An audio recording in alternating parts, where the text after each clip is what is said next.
Baik, shalom. Kita akan belajar firman Tuhan, dan seperti yang sudah disampaikan di dalam grup kita, tema kita hari ini adalah siapakah aku ini, dan kalimat siapakah aku ini bukan siapakah Ezra. Ya, ini adalah kutipan dari kata-kata Tuhan Yesus di dalam percakapan dengan murid-muridnya yang tercatat di dalam Injil Matius pasal 16, 13 sampai 19. Mari kita lihat teksnya. Matius 16, 13 sampai 19. Setelah Yesus tiba di daerah Kaisarea Filipi, dia bertanya kepada murid-muridnya, kata orang, siapakah anak manusia itu? Jawab mereka, ada yang mengatakan Yohanes Pembaptis, ada yang mengatakan Elia, ada pula yang mengatakan Yeremia atau salah seorang dari para nabi. Lalu Yesus bertanya kepada mereka, tapi apa katamu, siapakah aku ini? Maka jawab Simon Petrus, engkau adalah Mesias, anak Allah yang hidup. Kata Yesus kepadanya, berbahagialah engkau Simon bin Yunus, sebab bukan manusia yang menyatakan itu padamu, melainkan Bapa-Ku yang di sorga. Dan apapun aku berkata padamu, engkau adalah Petrus, dan di atas batu karang ini aku akan mendirikan jemaatku, dan alam maut tidak akan menguasainya. Kepadamu akan kuberikan kunci kerajaan sorga. Apa yang kau ikat di dunia ini akan terikat di sorga, dan apa yang kau lepaskan di dunia ini akan terlepas di sorga. Nah, saudara-saudara, saya sudah pernah mengkhotbahkan bagian ini di sekian tahun yang lampau. Saudara, ya saya kira YouTube belum ada waktu itu ya. Tapi saya ada dalam satu buku saya, yaitu Mengenal Kristus dan Sesama. Tapi kali ini saya akan membahas bagian ini secara lebih detail. Dan menurut saya ini kalau ada percakapan Yesus yang sangat penting terkait dengan dirinya, maka ini adalah yang tercatat di sini. Dan boleh dikatakan bahwa ini adalah sebuah percakapan yang luar biasa. Baik apa yang Yesus tanyakan dan apa yang dijawab oleh murid-muridnya, dan di mana percakapan itu terjadi, maka semuanya itu adalah sesuatu yang sangat-sangat penting.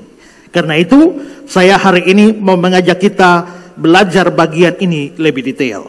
Nah, kita mulai dengan yang pertama. Mari kita melihat tempat di mana percakapan ini terjadi. Di mana percakapan ini terjadi? Menurut ayat yang ke-13, setelah Yesus tiba di daerah Kaisarea Filipi, itu berarti bahwa percakapan ini terjadi di sebuah tempat yang namanya Kaisarea Filipi. Nah, Kaisarea Filipi ini terletak kira-kira 25 mil sebelah timur laut dari Danau Galilea. Ya. Nah, jadi dari Danau Galilea di atasnya sana lagi. Coba kalau saudara lihat peta Israel ini, saudara lihat yang di atas sana dulu. Itu adalah Kaisarea Filipi. Nah, saudara-saudara, Kaisarea Filipi ini berbeda dengan Kaisarea. Jadi ada dua tempat yang namanya Kaisarea. Satu Kaisarea Filipi. Bahwa ada tempat nama Kaisarea, nah saudara kalau lihat di peta itu kan, lihat ada satu di bawah. Ya, itu di sekitar wilayah Gaza, itu adalah Kaisarea. Nah, misalnya di Kisah 10 ayat 1, di Kaisarea ada seorang bernama Cornelius. Kisah 18 ayat 22, dia sampai di Kaisarea.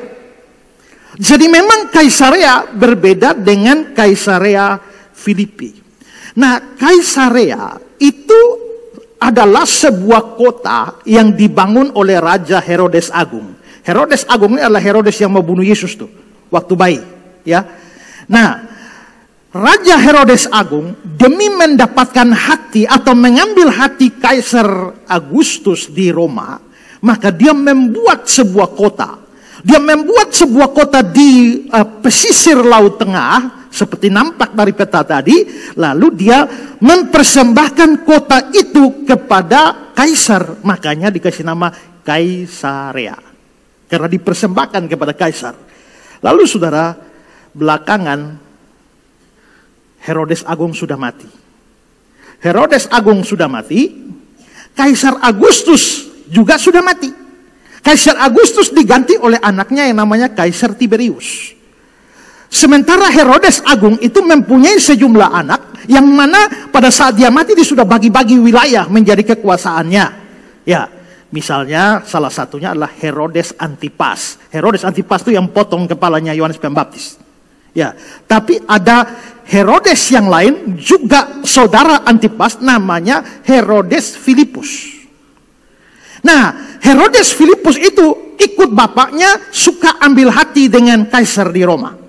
Maka itu Filipus lalu membangun sebuah kota yang lain untuk dipersembahkan kepada Kaisar Tiberius. Lalu karena dipersembahkan pada kaisar, lalu diberi nama Kaisarea juga. Berarti ada dua Kaisarea. Nanti orang menjadi bingung antara dua Kaisarea ini. Maka Kaisarea yang dibangun bapaknya di sekitar pesisir Laut Tengah namanya Kaisarea Maritima atau Maritimi. Sementara itu Kaisarea yang di atas Danau Galilea sana itu Kaisarea yang karena dibangun oleh Filipus maka disebut Kaisarea Filipi. Sesuai namanya. Ya. Nah, karena itu maka Herodes Filipus ini dia membangun kota Kaisarea Filipi itu menjadi sebuah kota yang sangat megah, kota yang sangat indah dengan bangunan-bangunan yang boleh dikatakan bangunan-bangunan yang modern untuk ukuran saat itu, dan dia membangunnya persis di bawah sebuah gunung, di lereng gunung, dan itu membuat kota Kaisarea Filipi menjadi salah satu kota yang terindah pada zaman itu. Kira-kira kalau sekarang sudah tidak ada lagi, sekarang ini hanya ya sedikit orang, kira-kira 200 keluarga tinggal di situ. Ya, tetapi pada zaman itu dari penggalian arkeologi dan sisa-sisa bangunan yang ada, para arkeolog bisa melihat dan merekonstruksi kira-kira seperti apa Kaisarea Filipi. Maka kira-kira nampak seperti gambar ini. Ini adalah gambar kira-kira Kaisarea Filipi pada saat itu. Jadi kota di bawah gunung dengan bangunan-bangunan yang sangat megah. Coba lihat berikut lagi. Ya, ini sisi lain dari Kaisarea Filipi. Dengan bangunan-bangunan yang bagus. Next. Ya, kita bisa lihat bangunan-bangunan yang sangat bagus. Nah, saudara-saudara, di Kaisarea Filipi inilah Yesus bertanya menurut kata orang, siapakah anak manusia itu? Tapi saudara, ada sedikit persoalan antara keterangan Injil Matius dibanding dengan Markus dan Lukas. Karena Matius berkata itu terjadi di Kaisarea Filipi. Tapi kalau kita lihat, ya, kalau lihat Matius 16 ayat 13, setelah Yesus tiba di daerah Kaisarea Filipi. Berarti dia tiba di daerah Kaisarea Filipi. Markus 8 ayat 27. Kemudian Yesus beserta murid-muridnya berangkat ke kampung-kampung di sekitar Kaisarea Filipi. Di tengah jalan. Markus bilang di tengah jalan. Dia bertanya kepada murid-muridnya. Kata orang, siapakah aku ini? Dalam Injil Lukas dibilang begini, Lukas 9:18, pada suatu kali ketika Yesus berdoa seorang diri, datanglah murid-murid kepadanya, lalu dia bertanya pada mereka, kata orang banyak, siapakah aku ini? Maka Matius mengatakan di Kaisarea Filipi, Markus mengatakan di tengah jalan, Lukas mengatakan Yesus berdoa pada saat Yesus sedang berdoa seorang diri. Apakah ini bertentangan? Orang-orang yang suka mencari kesalahan Alkitab dengan segera akan berkata bahwa di sana ada kesalahan atau pertentangan. Tapi saudara, tidak. Matius mengatakan bahwa percakapan itu terjadi di Kaisarea Filipi. Nah, waktu Markus mengatakan itu terjadi di tengah jalan, bukan di tengah jalan menuju Kaisarea Filipi, bukan. Coba perhatikan kembali Markus 8 ayat 27. Kemudian Yesus beserta murid-muridnya berangkat ke kampung-kampung di sekitar Kaisarea Filipi. Di tengah jalan, itu artinya murid-muridnya di tengah jalan juga masih ada di wilayah Kaisarea Filipi. Sebelum Yesus dan murid-muridnya masuk Kaisarea Filipi, mereka ada di Betsaida. Nah, maka kira-kira kalau saudara lihat gambar ini, ya, mereka dari Betsaida lebih dulu, lalu masuk. Markus bilang di tengah jalan, itu bukan di tengah jalan menuju Kaisarea Filipi, bukan. Yesus dan murid-muridnya dari Betsaida langsung masuk ke Kaisarea Filipi. Lalu menurut Matius tadi, setelah tiba. Nah, setelah tiba, maka Yesus dan murid-murid sudah tiba di Kaisarea Filipi. Lalu setelah di Kaisarea Filipi, mereka akhirnya menuju ke kampung-kampung di wilayah Kaisarea Filipi di tengah jalan. Itulah yang diomong oleh Markus, ya. Jadi kampung-kampung sekitar yang masih masuk kategori daerah Kaisarea Filipi. Sedangkan Lukas 9 ayat 18 itu tidak terlalu sukar diharmoniskan. Karena apa? Bahwa bisa jadi dalam perjalanan ke kampung-kampung itu, Yesus sendiri lalu dia berdoa. Nah, setelah itu murid-murid datang, Yesus langsung bertanya, menurut kata orang, siapakah anak manusia itu? Jadi sama sekali tidak ada pertentangan di situ. Tapi saudara-saudara, bahwa percakapan ini yang sangat-sangat penting ini terjadi di wilayah Kaisarea Filipi, itu bukan sesuatu yang tanpa makna, dan saya percaya bukan sesuatu yang tidak disengaja. Itu sesuatu yang sangat-sangat kontekstual dengan apa yang Yesus mau tanyakan. Nah, William Barclay bilang begini, ini merupakan drama yang paling menarik apabila kita memperhatikan tempat yang dipilih Yesus untuk mengajukan pertanyaan itu. Jadi Yesus bertanya kepada murid-muridnya, menurut kata orang, siapakah anak manusia itu? Dan pertanyaan itu disampaikan di wilayah Kaisarea Filipi. Itu sesuatu yang penting. Pentingnya kenapa?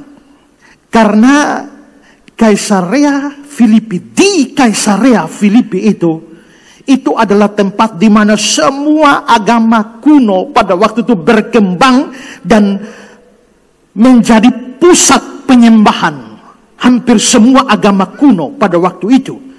Thompson di dalam The Land and the Book, dia menyebutkan bahwa bahkan bisa ada 14 kuil penyembahan sekaligus di wilayah itu. Dan karena itu dikatakan bahwa Kaisarea Filipi adalah sebuah tempat yang berada di bawah bayang-bayang dewa-dewa kuno.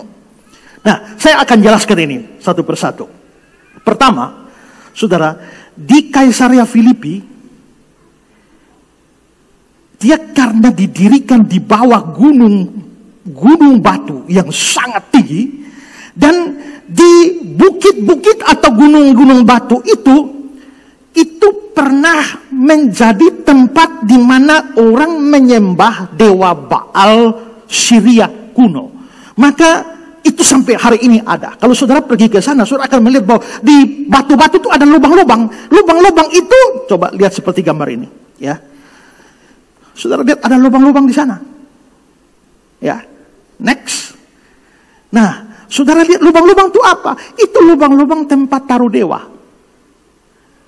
Patung-patung dewa Baal memenuhi wilayah itu, dan orang-orang penganut agama Baal kuno pergi dan mereka menyembah dewa Baal Syria kuno di situ, dan begitu banyak.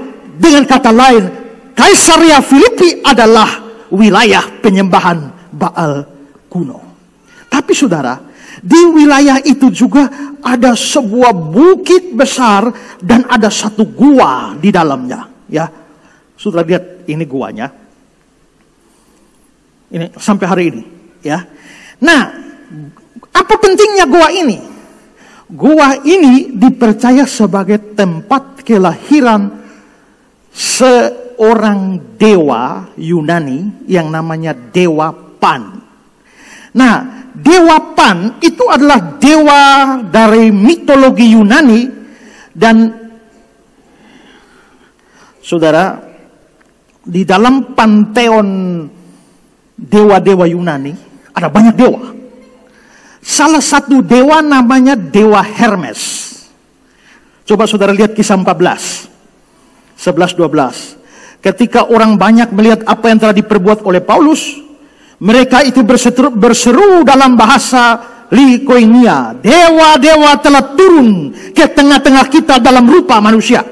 Barnabas mereka sebut Zeus. Jadi Barnabas dikira dewa Zeus, dan Paulus mereka sebut Hermes karena dia yang berbicara. Jadi Hermes itu adalah dewa jubir. Para jubir ini junjungannya ini. Karena dia jago bicara. Dari kata Hermes inilah turun kata hermeneo, hermeneutics, hermeneutika yang sekarang menjadi ilmu tafsir. Ya. Nah, dewa Hermes ini kawin dengan satu dewa kecil, ya. Satu dewa kecil namanya bukan namanya, jenisnya itu disebut nimfa. Nimfa itu dewa kecil.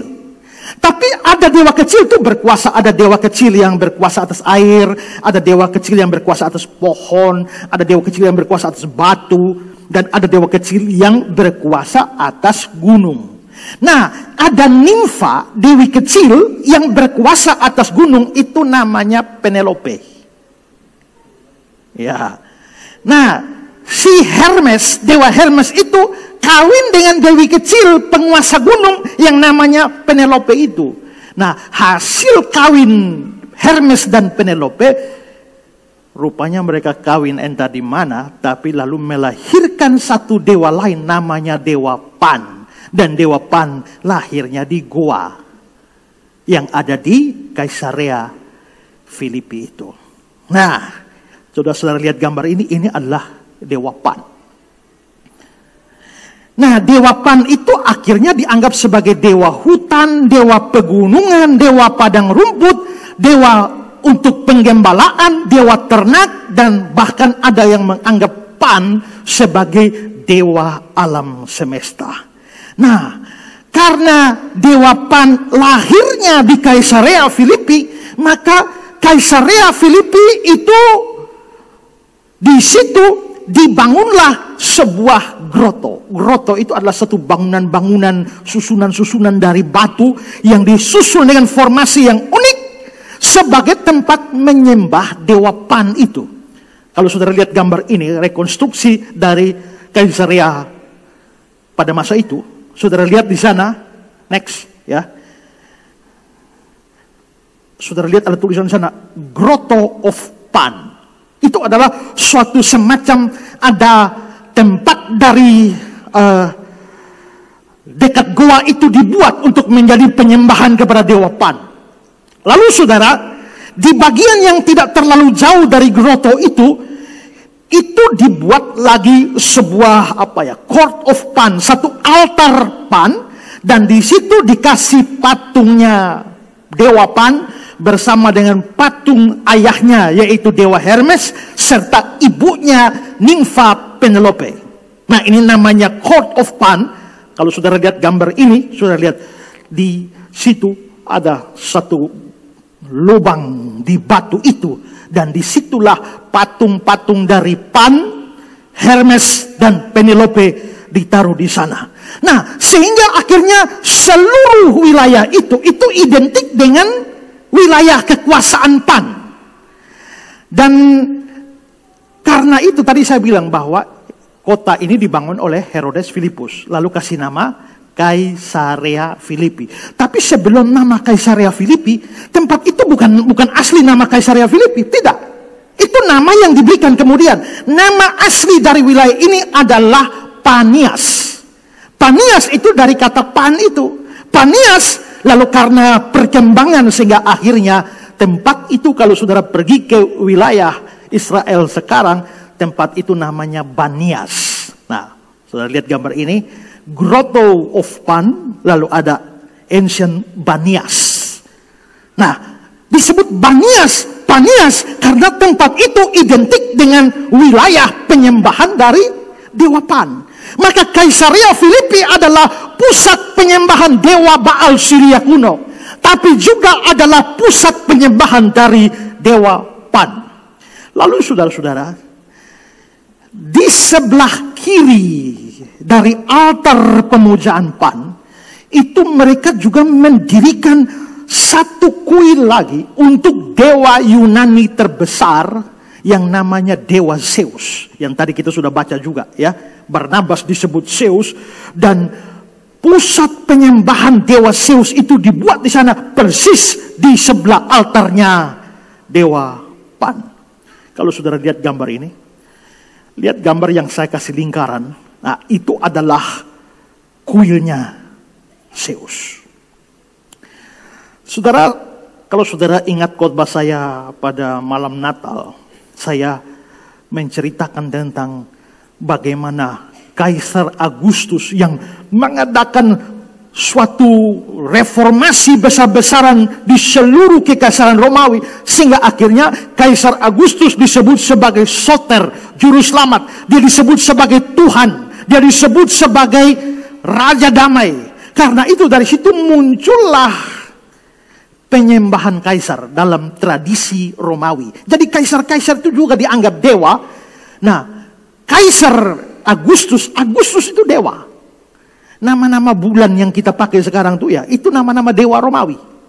Nah, karena si Octavianus, nama aslinya Octavianus itu, dia dipercaya sebagai jelmaan dewa Agustus, makanya dia disebut Kaisar Agustus.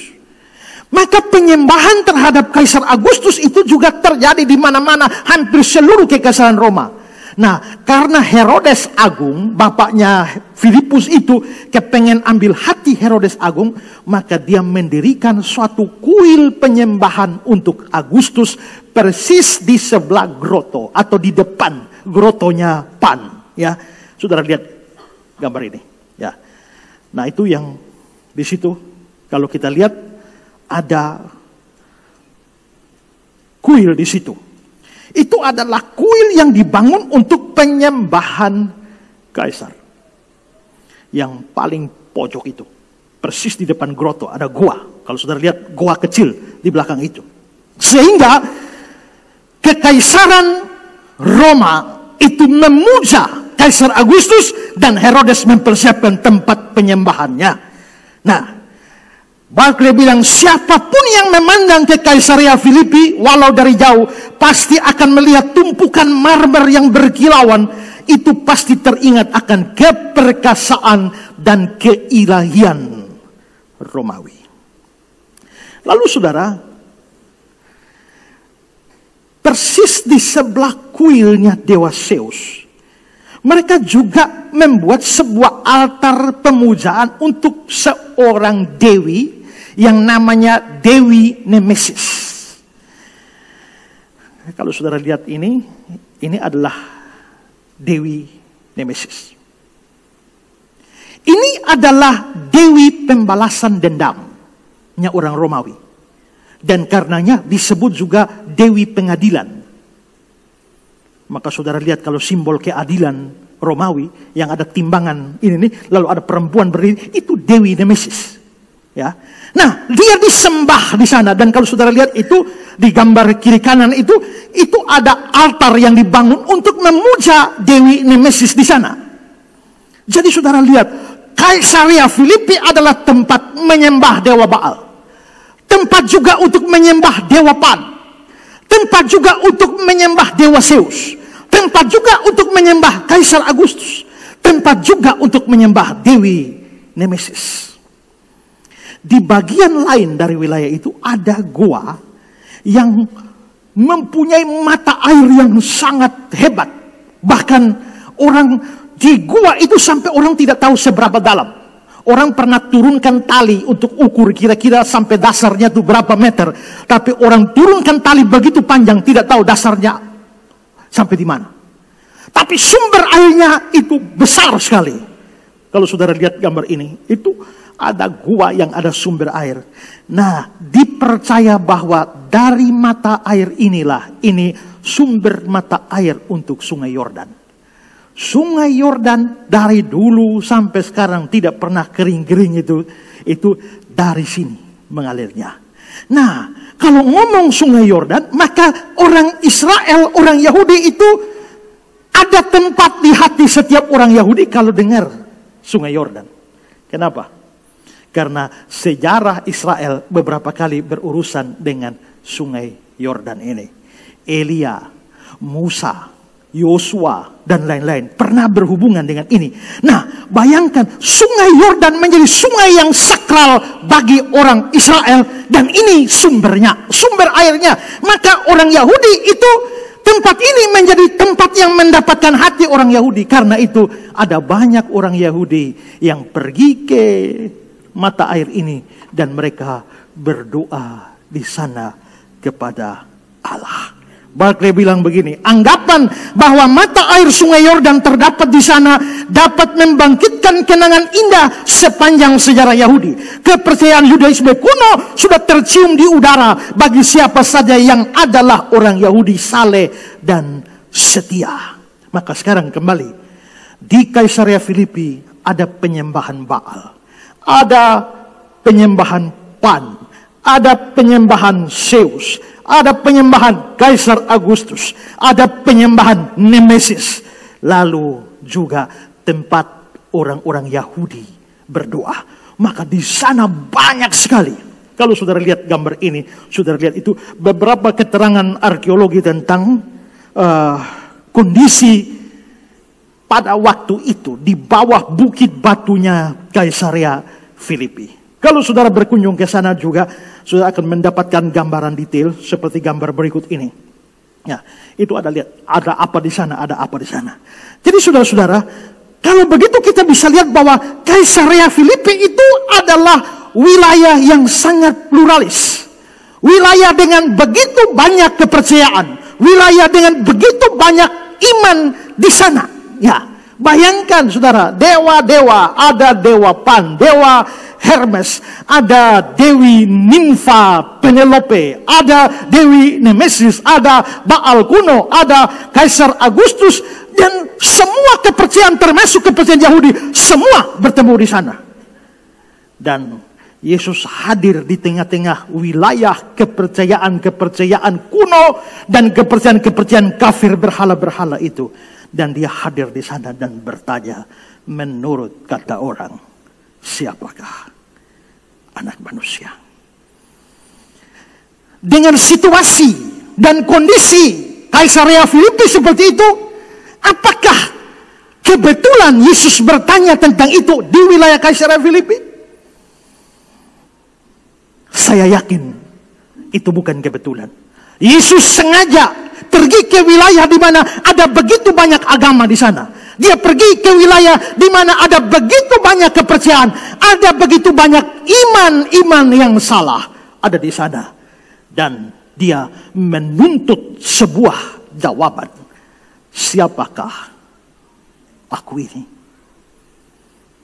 Barclay membahasakan ini dengan kata-kata yang sangat indah. Justru disinilah terdapat sebuah gambaran dramatis.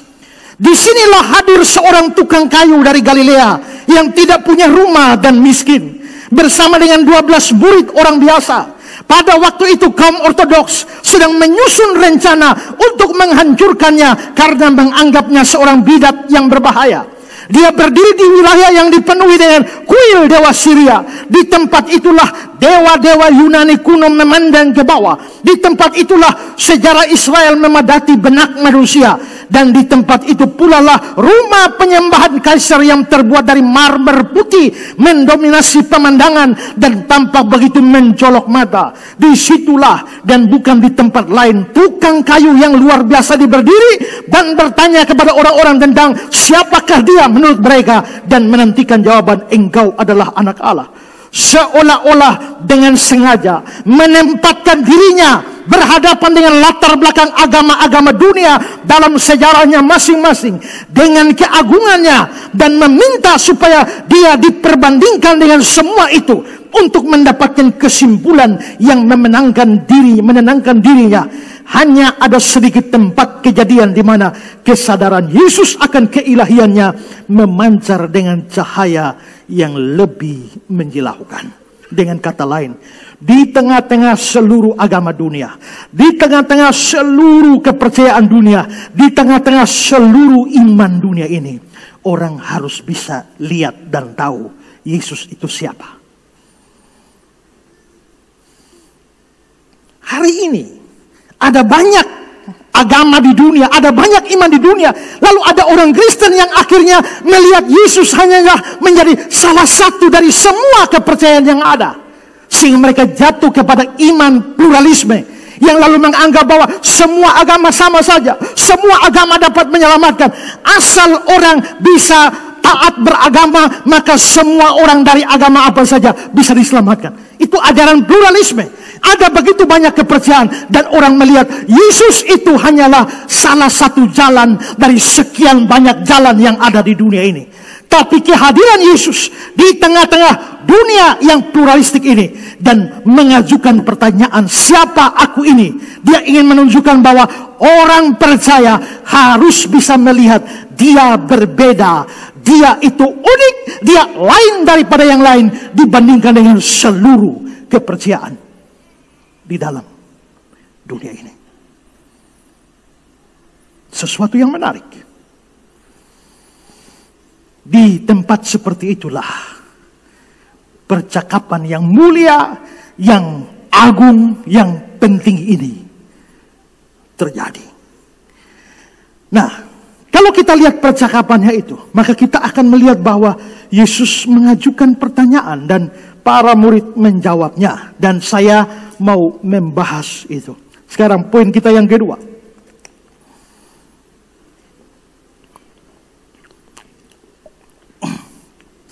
Pertanyaan Yesus yang pertama dan jawaban yang diberikan.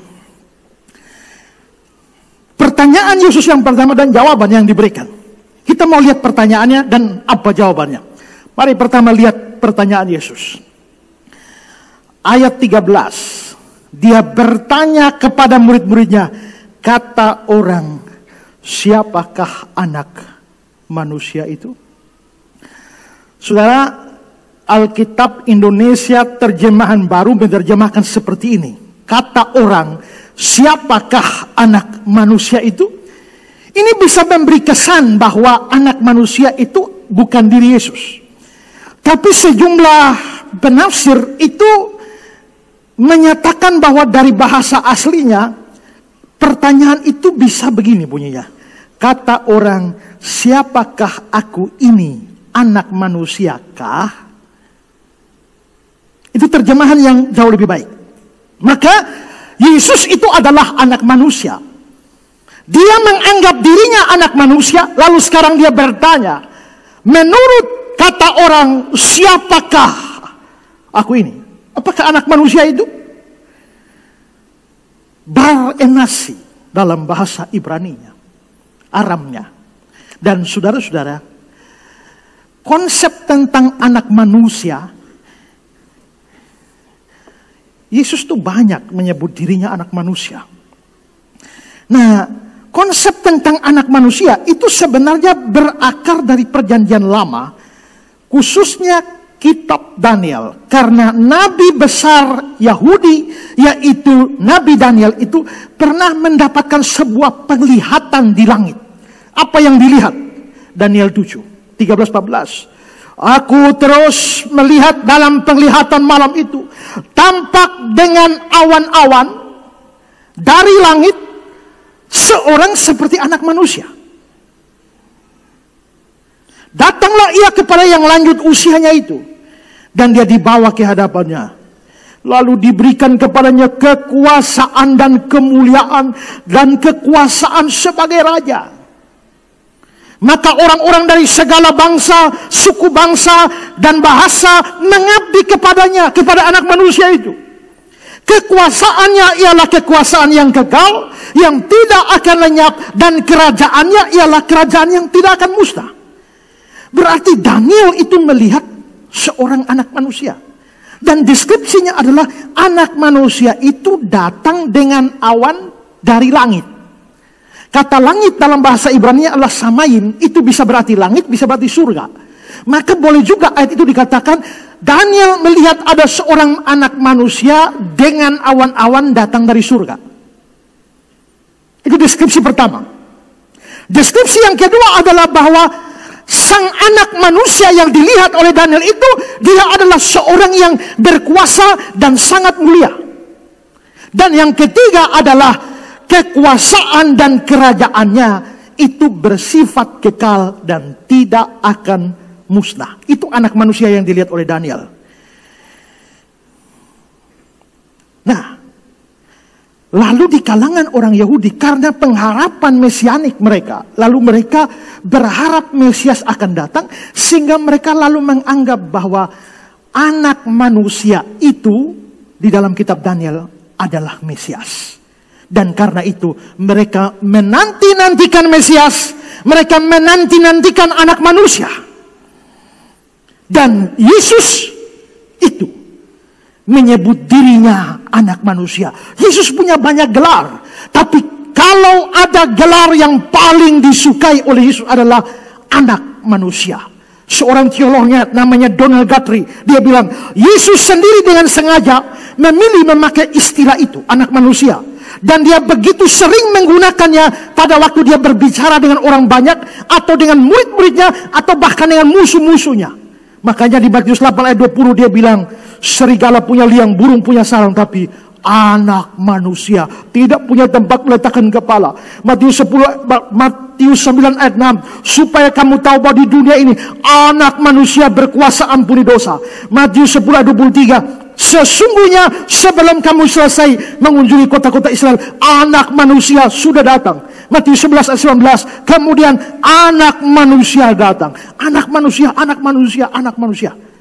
Yesus sering menyebut dirinya anak manusia.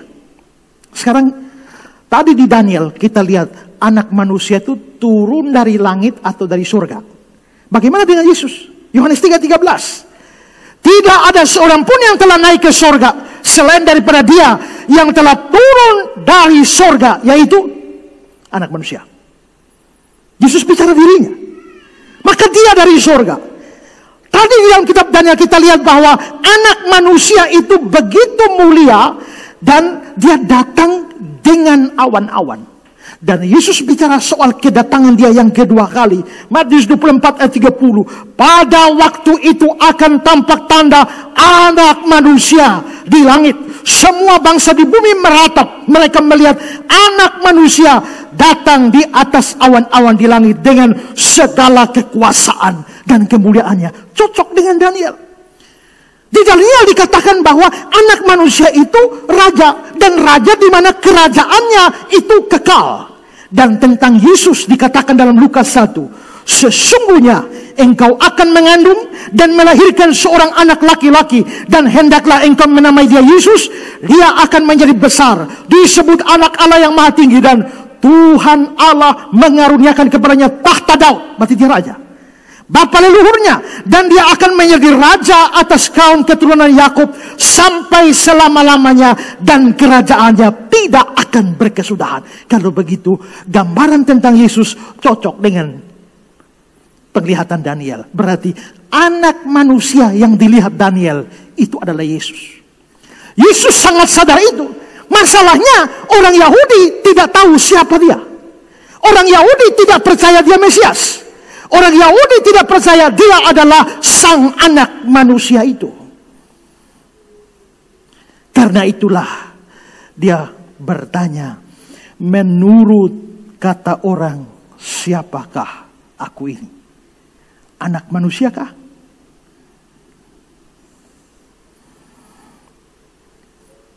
Yesus bertanya kepada murid-murid, menurut kata orang, siapakah aku ini? Anak manusiakah? Tapi kenapa Yesus tanya kepada murid-murid? Matthew Henry menjawab, Kristus menanyakan hal ini bukan karena dia tidak tahu jawabannya. Dia mengetahui apa yang dipikiran manusia, apalagi yang mereka ucapkan. Dia juga bukan seorang yang gila hormat, yang ingin mendengar pujian orang tentang dirinya sendiri. Tapi dia ingin membuat murid-muridnya memikirkan dengan penuh perhatian. Apakah mereka berhasil dalam mengajarkan orang tentang dia? Apakah mereka berhasil menunjukkan pada orang lain mengenai siapakah dia? Orang kebanyakan lebih merasa akrab untuk bergaul dengan murid-murid daripada dengan guru mereka. Yesus sedang cari tahu ini. Cari tahu apa pandangan orang tentang dia. Dan Hoof mengatakan atau memberikan aplikasi untuk ini. Dia bilang begini, kita harus mencoba mencari tahu apa opini publik saat ini tentang Kristus dan mengajar mengoreksinya dengan lembut. Itu pertanyaannya. Nah, menurut kata orang, maka Yesus tidak bertanya tentang apa yang dipercaya para murid. Dia bertanya tentang apa pendapat orang tentang dia. Lalu para murid pun memberikan jawaban. Ini poin kedua. Jawaban para murid di ayat yang ke-14. Jawab mereka, ada yang mengatakan Yohanes Pembaptis, ada yang mengatakan Elia, ada yang mengatakan Yeremia, ada yang mengatakan salah seorang dari para nabi. Ada yang mengatakan Yohanes Pembaptis. Yohanes Pembaptis sudah mati. Ada yang mengatakan Elia. Elia memang tidak mati tapi sudah di surga.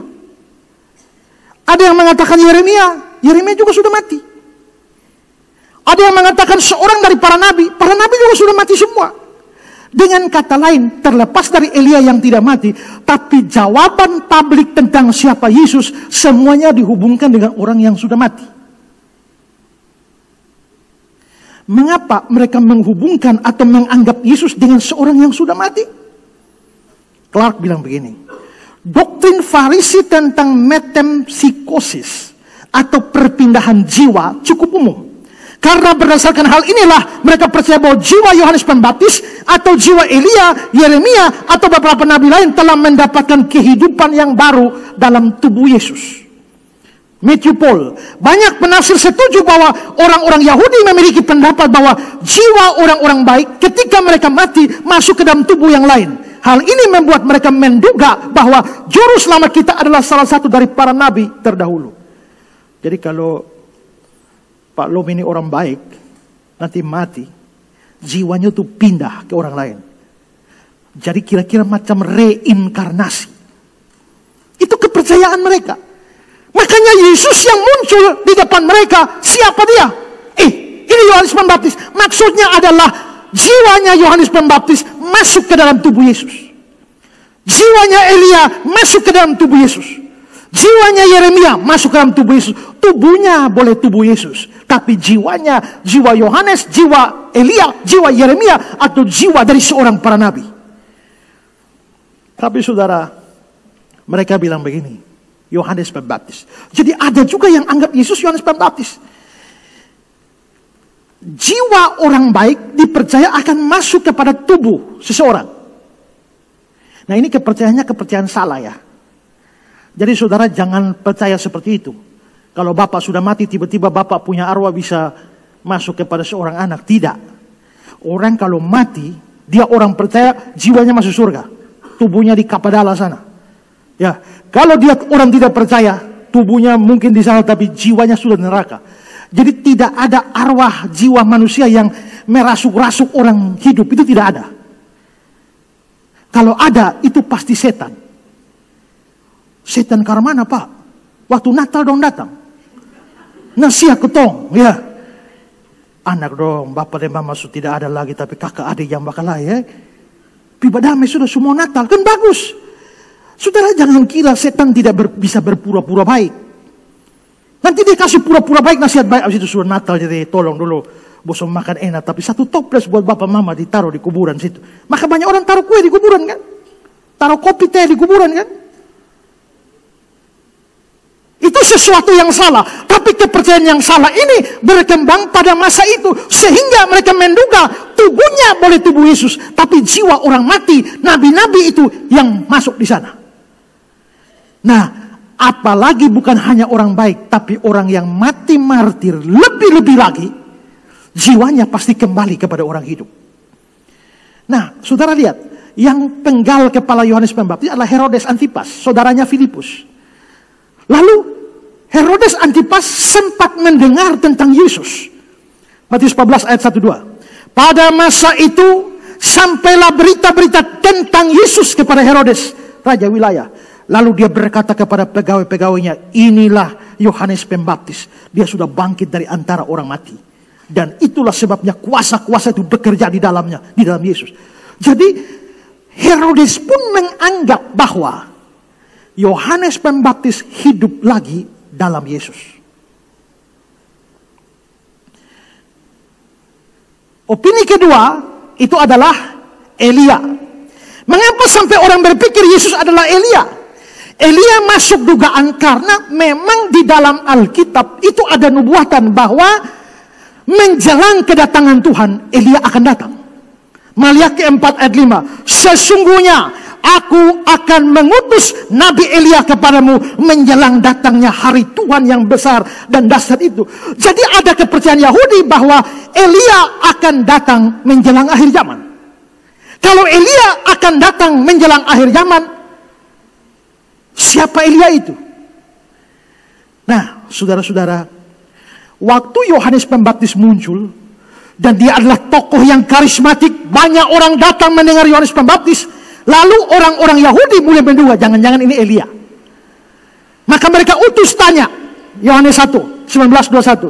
Dan inilah kesaksian Yohanes ketika orang Yahudi dari Yerusalem mengutus beberapa imam dan orang Lewi kepadanya untuk menanyakan dia, siapakah engkau?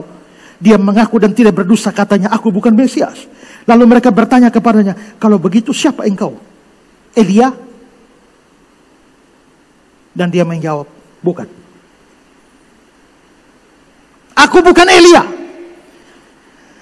Tapi kalau memang Yohanes sendiri mengatakan dia bukan Elia, mengapa Yesus mengatakan bahwa Yohanes Pembaptis adalah Elia?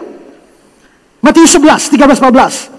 Sebab, ini kata-kata Yesus, sebab semua nabi kitab Taurat bernubuat hingga tampilnya Yohanes, dan jika kamu mau menerimanya, dialah Elia yang akan datang. Yesus bilang Yohanes adalah Elia, tapi Yohanes bilang aku bukan Elia. Apakah bertentangan? Tidak. Karena Yohanes tahu, waktu orang Yahudi tanya, apakah engkau Elia? Mereka berpikir Elia reinkarnasi di dalam tubuhnya. Kalau reinkarnasi Elia, Yohanes bukan Elia. Karena bukan jiwa Elia yang masuk dalam Yohanes Pembaptis. Tapi kenapa Yesus mengatakan dia Elia yang akan datang? Maksudnya karena Yohanes Pembaptis itu semangatnya seperti semangat Elia, keberaniannya seperti keberanian Elia, roh spiritnya seperti spirit Elia. Makanya di dalam Lukas 1 ayat 17 tentang Yohanes Pembaptis, dia akan berjalan mendahului Tuhan dalam roh dan kuasa Elia. Jadi Yohanes memang mirip Elia. Spiritnya Elia, semangatnya, keberaniannya Elia, tapi dia bukan hasil reinkarnasi Elia. Makanya dia bilang tidak, bukan. Apalagi Elia kan bikin banyak mujizat kan. Elia nabi hebat yang bikin banyak mujizat, orang mati juga bangkit. Tapi Yohanes Pembaptis ini bikin mujizat satu pun tidak. Yohanes 10 ayat 21, terjemahan Indonesia sehari-hari. Yohanes tidak melakukan keajaiban-keajaiban, tapi semua yang dikatakan tentang orang ini, tentang Yesus benar. Maka kalau ada nabi yang tidak pernah bikin mujizat itu Yohanes Pembaptis. Tapi kesaksiannya benar. Karena itu kalau Yohanes tidak pernah bikin mujizat, Elia bikin mujizat banyak, anggap Yohanes itu Elia, itu tidak tepat. Tapi Elia bikin mujizat banyak, Yesus bikin mujizat banyak. Elia bangkitkan orang mati, Yesus bangkitkan orang mati. Kalau begitu, yang lebih cocok sebagai Elia bukan Yohanes Pembaptis, tapi Yesus. Karena itulah opini diberikan, dia mungkin adalah Elia yang akan datang itu. Opini ketiga, Yeremia. Kenapa sampai ada yang duga Yesus itu Yeremia? Karena ini datang dari tradisi dan legenda yang berkembang di kalangan orang Yahudi. Karena orang Yahudi pernah mempunyai pandangan, karena alasan tertentu, mereka percaya bahwa jiwanya Yeremia pernah pindah ke dalam tubuhnya Nabi Zakaria. Ya, itu adalah latar belakang yang agak panjang dan pelik kalau saya jelaskan. Tapi pokoknya ada kepercayaan bahwa jiwanya Elia pindah ke dalam tubuhnya Nabi Zakaria. Selain itu saudara-saudara, ada di dalam kitab apokrif. Apokrif itu yang tidak masuk di dalam kanon kita. Kitab-kitab yang berkembang pada zaman sebelum Yesus lahir. Itu ada janji bahwa Tuhan akan mengirimkan Nabi Yeremia untuk menolong orang Israel. Itu dalam kitab 2 Esdras 2 ayat 17-18. Perhatikan ayatnya. Janganlah takut hai ibu dari anak-anak, karena aku telah memilih engkau, demikian firman Tuhan. Untuk menolong engkau, aku akan mengutus hamba-hambaku Esai itu Yesaya, dan Yeremia menurut rencanaku, dan seterusnya. Jadi Tuhan akan utus, menurut kitab 2 Esdras, Tuhan akan utus Nabi Yeremia tolong Israel. Lalu bait Allah Yahudi Israel dihancurkan Nebukadnezar dari Babel. Seluruh perkakas itu dibawa lari ke Babel. Nah, di mana tabut perjanjian? Ingat ya, di tabut perjanjian itu ada 2 loh batu di dalam. Ada tongkat Harun di dalam, dan ada mana yang dimakan oleh orang Yahudi 40 tahun di padang gurun, itu ada dalam tabut perjanjian. Tabut perjanjian itu hilang sampai hari ini. Itu di mana tabut itu? Nah, ada yang bilang dibawa ke Babel, tapi sudah hilang, tidak bawa pulang lagi. Kalau tidak pulang dari Babel, berarti bait Allah kedua itu duplikat. Tapi sebenarnya di mana? Nah, ada kepercayaan bahwa sebelum bait Allah dibakar dan dihancurkan oleh orang-orang Babel, tabut perjanjian beserta dengan meja mesbah ukupan dengan kemah suci itu sudah diselamatkan oleh Nabi Yeremia. Yeremia mengambilnya dan menguburnya pada sebuah gua di Gunung Nebo, tempat Musa melihat tanah Kanaan itu, dan kubur di sana. Coba lihat 2 Makabe 2, 5-7. Setibanya di sana, Yeremia menemukan sebuah kediaman yang berupa gua. Kemah suci, tabut perjanjian, dan mesbah ukupan dibawa masuk. Lalu tempat masuk direbat olehnya. Kemudian beberapa orang pengiringnya pergi ke sana dan menandai jalannya, tapi tidak mereka temukan lagi. Ketika Yeremia dapat tahu tentang hal itu, maka ditegurnya mereka, katanya, tempat itu harus tetap rahasia sampai Allah mengumpulkan kembali umat serta mengasihaninya lagi. Maka tabut perjanjian, kemah suci, termasuk 2 loh batu, tongkat Harun, mana yang dimakan oleh orang Yahudi, mesbah ukupan, semua ada disimpan dalam sebuah gua, yang mana gua itu dirahasiakan, disimpan oleh Yeremia. Nah, lalu muncullah tradisi yang berkembang bahwa pada waktu Mesias akan datang, Nabi Yeremia akan datang lebih dahulu. Waktu Nabi Yeremia datang, Nabi Yeremia yang tahu gua itu di mana, dialah yang akan pergi ke sana dan mengeluarkan tabut perjanjian dan akan mengadakan suatu pesta besar di mana orang-orang akan makan dari mana yang tersembunyi itu. Karena ide semacam inilah, maka muncullah Wahyu 2 ayat 17. Barang siapa menang, kepadanya akan kuberikan dari mana yang tersembunyi. Mana tersembunyi itu yang mana? Yang disembunyikan Nabi Yeremia itu. Di mana? Di gua di Gunung Nebo. Tapi di mana? Tidak tahu. Sampai saat ini tidak tahu. Nah, karena itulah Nabi Yeremia akan datang membawa tabut perjanjian, 2 loh batu, dan mana yang tersembunyi. Karena itulah muncul dugaan, jangan sampai Yesus itu adalah Yeremia. Saya kutipkan dari buku saya. Apalagi waktu itu Yesus memberi makan 5.000 orang dengan menggunakan roti. Orang-orang lalu berkata dalam Yohanes 6, maka mereka pun mengumpulkannya dan mengisi 12 bakul penuh potongan-potongan dari kelima roti jelai lebih setelah orang makan. Ketika orang-orang itu melihat mujizat yang diadakannya, mereka berkata, dia ini benar-benar nabi yang akan datang ke dalam dunia. Jadi begitu Yesus kasih makan roti, mereka bilang, dia nabi yang akan datang. Karena itu semua orang Israel boleh dikatakan menanti-nantikan kehadiran Yeremia di samping Mesias yang akan mengadakan pesta dengan menggunakan mana atau roti surga yang tersembunyi itu. Karena kepercayaan semacam itu, maka dugaan jangan-jangan Yesus itu Yeremia. Yohanes Pembaptis, Elia, Yeremia, atau seorang dari para nabi. Kan mereka percaya bahwa orang-orang baik, nabi-nabi itu kan jiwanya akan masuk lagi. Jadi itu bisa Yesaya, bisa Yeskiel, bisa Hosea, bisa Daniel, atau nabi siapa saja. Maka inilah opini publik tentang Yesus. Nah, saudara-saudara, ada yang bilang Yohanes, ada yang bilang Elia, ada yang bilang Yeremia, ada yang bilang seorang nabi. Tapi tidak ada yang bilang Mesias. Kenapa tidak ada yang bilang Mesias? Nah, James Kaufman, dia bilang begini, bahwa ini gara-gara pengaruh jelek orang Yahudi, sehingga akhirnya mula-mula ada kepercayaan Yesus Mesias, tapi kepercayaan itu akhirnya mati atau hilang. Perhatikan kata-kata Kaufman. Betapa menakjubkan bahwa tidak ada satupun kepercayaan populer pada waktu itu yang mengidentifikasi Yesus sebagai Mesias. Hal ini menunjukkan betapa efektifnya orang-orang Farisi dalam kampanye jahat mereka melawan Kristus. Banyak orang pada awalnya mengenalnya sebagai Mesias, tapi iblis dengan cara yang sama seperti perumpamaan itu telah datang mencuri kebenaran dari dalam hati mereka.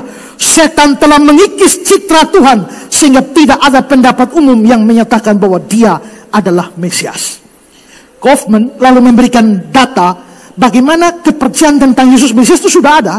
Yohanes 1 ayat 41. Andreas mula-mula bertemu dengan Simon saudaranya dan dia berkata, kami telah menemukan Mesias.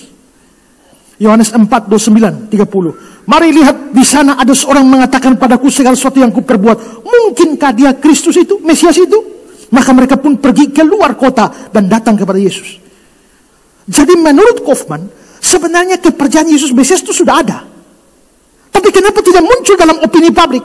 Gara-gara kampanye negatif dari orang-orang ahli-ahli Taurat, orang Farisi, membuat orang akhirnya tidak percaya Yesus Mesias lagi. Hanya terhadap pandangan Kaufman ini saya ragu. Karena yang mengatakan bahwa kami menemukan Mesias itu kan Andreas, murid Yesus. Yang di Yohanes pasal 4 itu orang-orang Farisi, bukan orang-orang Yahudi. Tapi saudara, perhatikan opini publik. Yesus itu Yohanes Pembaptis, Elia, Yeremia, atau seorang nabi. Ada pandangan negatif tentang Yesus? Ada opini negatif? Tidak. Padahal saudara, opini negatif tentang Yesus itu juga sudah berkembang luas. Contoh, Markus 3 ayat 22. Ahli-ahli Taurat datang dari Yerusalem dan berkata, dia kerasukan Beelzebul. Yohanes 8 ayat 8. Engkau orang Samaria dari kerasukan setan. Yohanes 10 ayat 19-20. Dia kerasukan setan dan gila. Matius 11 ayat 19. Dia seorang pelahap, peminum, sahabat pemungut cukai, dan orang berdosa. Jadi ada pandangan negatif. Tapi pandangan-pandangan negatif tidak dimunculkan dalam jawaban terhadap pertanyaan Yesus. Itu berarti yang mengatakan dia itu adalah Yohanes, dia adalah Elia, dia adalah Yeremia, atau seorang para nabi. Yang mengatakan semua ini bukan musuh Yesus. Ini semua boleh dikatakan orang-orang yang sangat menghormati Yesus. Kalau mereka tidak menghormati Yesus atau benci Yesus, mereka pasti ikut opini negatif. Dia kerasukan setan, dia gila, dia Beelzebul, dia peminum, dia sahabat orang berdosa. Tapi tidak ada opini seperti itu. Berarti opini-opini yang muncul di sana adalah opini-opini positif tentang Yesus yang penuh dengan penghormatan kepada mereka. Makanya mereka memberikan nama besar kepada Yesus. Bayangkan, siapa dia? Yohanes Pembaptis. Yohanes Pembaptis orang hebat. Di antara semua orang yang lahir dari perempuan, tidak ada seorang seperti Yohanes Pembaptis. Berarti Yohanes Pembaptis adalah nabi dari nabi, nabi tertinggi. Dan karena itu, nabi tertinggi ini yang dianggap Yesus itu nabi tertinggi. Ini hebat. Elia itu nabi yang terhebat. Kenapa? Karena tidak mati naik ke surga langsung. Dan orang hebat ini yang dianggap itu adalah Yesus. Yeremia itu nabi akhir zaman yang akan bawa tabut perjanjian mana dan kemah suci akan datang. Berarti Yeremia itu orang hebat. Atau nabi yang lain, Hosea kah, ataukah Daniel kah, atau Yeskiel kah, Yesaya, itu orang hebat semua. Dengan kata lain, dalam pemikiran mereka tentang Yesus, mereka ambil orang hebat semua yang bagus-bagus, semua taruh di Yesus. Henry bilang, pendapat-pendapat itu adalah pendapat yang memberi rasa hormat kepadanya, yang mencerminkan penghargaan mereka kepadanya sesuai dengan penilaian terbaik yang dapat mereka berikan. Ini bukan pendapat musuh-musuhnya, tetapi pendapat yang keluar dari akal sehat, kebijaksanaan orang-orang yang mengikutinya dengan penuh kasih dan rasa kagum. Oke, pendapatnya baik tentang Yesus? Baik ya? Apakah pendapat mereka tentang Yesus baik? Baik. Tapi apakah pendapat mereka tentang Yesus benar? Tidak benar. Berarti baik belum tentu benar. Orang bisa punya pikiran yang baik tentang Yesus, tapi pikiran baik tentang Yesus itu bisa tetap salah. Koning bilang begini, dari jawaban mereka terlihat jelas bahwa orang-orang membuat perbandingan yang cukup bagus dari sudut pandang manusia, tetapi pada kenyataannya mereka sama sekali tidak tahu siapa dia sebenarnya.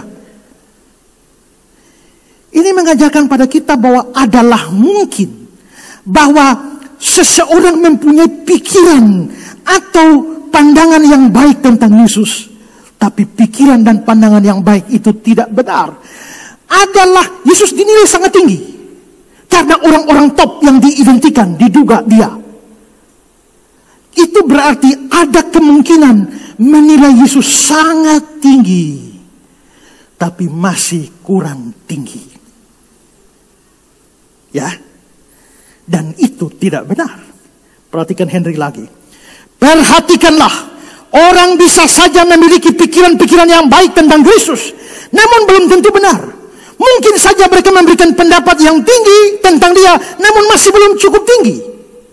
Kaufman, pendapat orang-orang sepakat untuk memberikan status yang tinggi kepada Yesus. Mereka hanya gagal dalam hal ini. Mereka tidak memberikan status tertinggi kepadanya.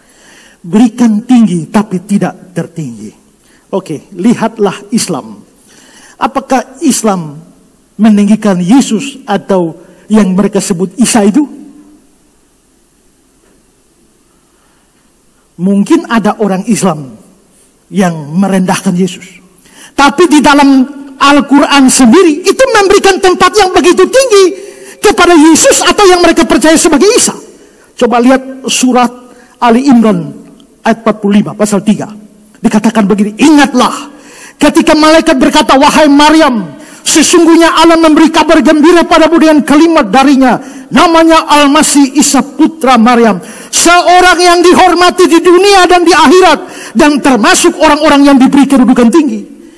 Berarti di dalam kitab suci Islam pun ada kehormatan tempat yang begitu tinggi kepada Yesus atau Isa.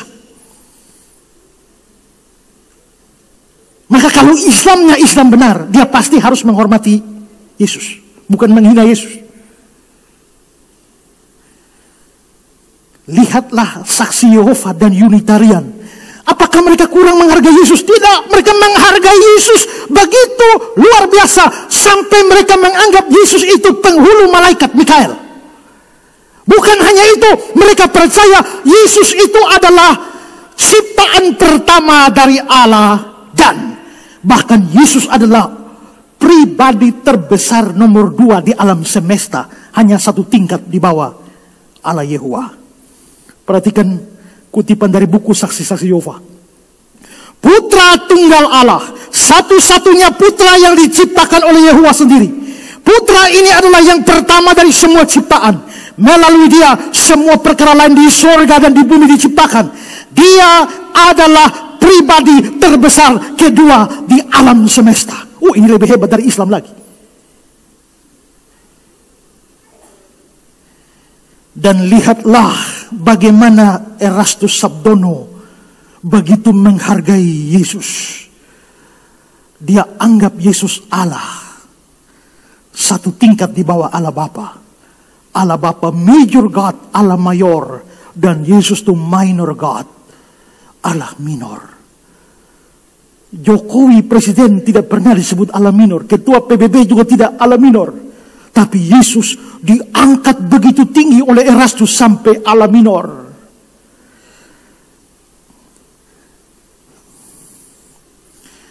Nah, saudara lihat, menganggap Yesus sebagai nabi oleh Islam bahkan pribadi terbesar nomor 2 di alam semesta seperti saksi-saksi Yehova, atau juga Allah minor, itu berarti bahwa mereka memberikan tempat yang begitu tinggi kepada Yesus.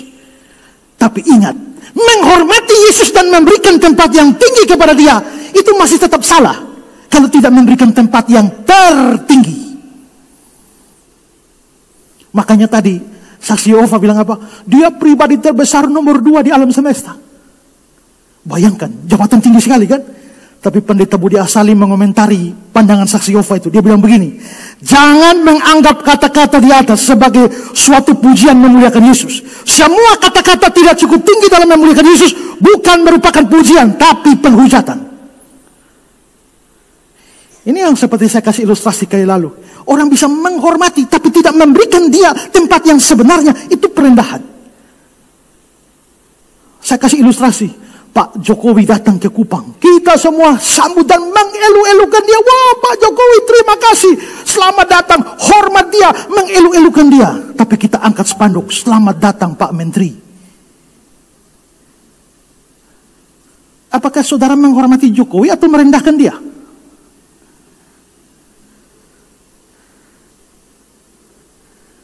Jikalau kedudukannya lebih tinggi dari menteri, dan kamu mengatakan dia menteri, dan mengelu-elukan dia, jangan pikir itu pemujaan, pemujian, itu penghinaan atau perendahan.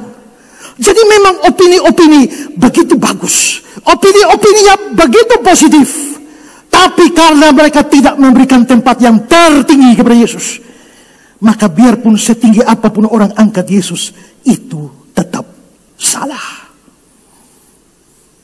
Dan menarik kata-kata Kaufman bilang begini, setan sangat rela jika Kristus menjadi seorang yang hebat selama dia tidak diakui sebagai yang maha besar.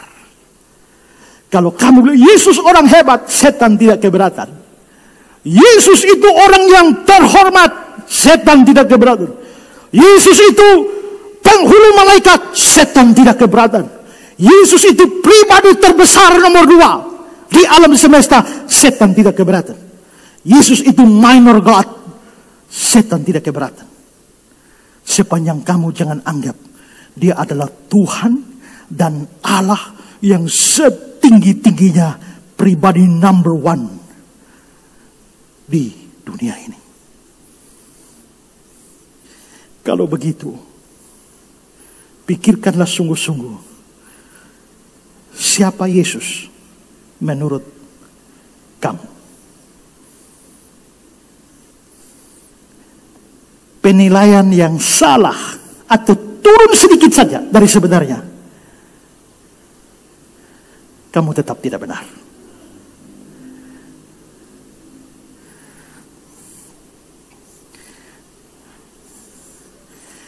Setelah mengajukan pertanyaan menurut kata orang, siapakah aku ini? Lalu Yesus mulai melanjutkan dengan pertanyaan Yesus yang kedua. Dan bagaimana jawaban Petrus? Kita lihat ini. Nah, saudara, setelah jawaban dari para murid itu diberikan, Yesus lalu mengajukan pertanyaan, ayat 15. Lalu Yesus bertanya pada mereka, tetapi apa katamu? Siapa aku ini?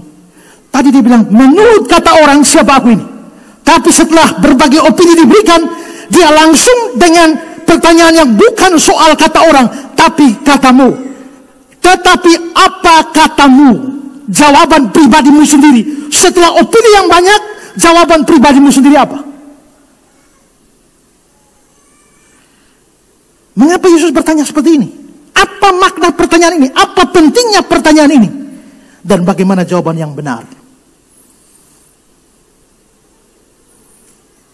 Bersambung. Tuhan memberkati kita. Sekarang tunduklah dan renungkanlah bagaimana penilaianmu kepada Kristus. Kamu tidak pernah sungguh-sungguh memuliakan Dia kalau kamu tidak memberikan tempat yang tertinggi kepada Dia.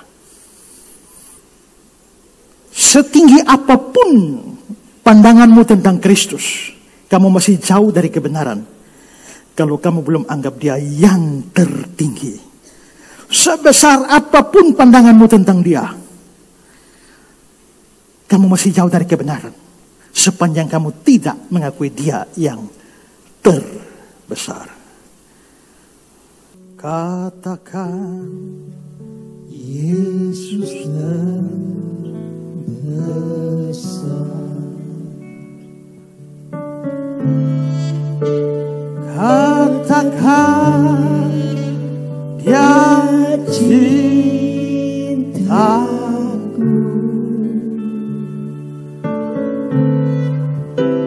Dia sembuhkan, dia ampuni, dan beri pertolongan.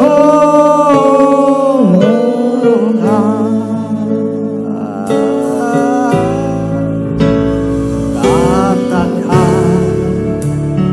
dia tak berubah. Sekali lagi katakan dia terbesar. Katakan Yesus terbesar. Amin. Katakan dia cintaku, dia sembuhkan, dia ampuni,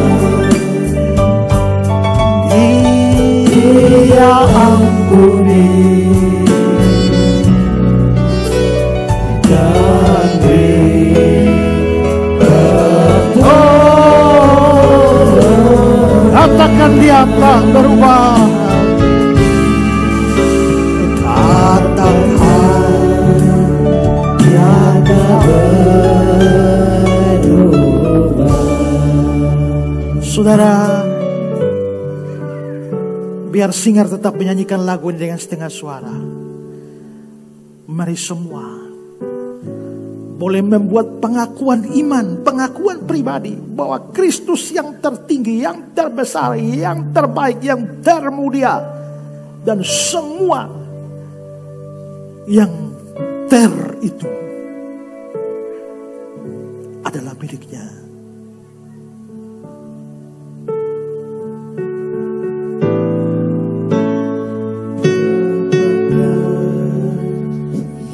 Yesus terbesar.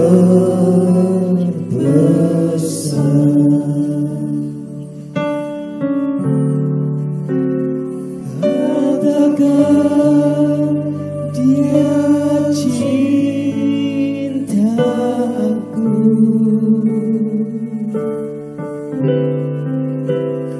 dia sembuhkan, dia ampuni, dan beri pertolongan.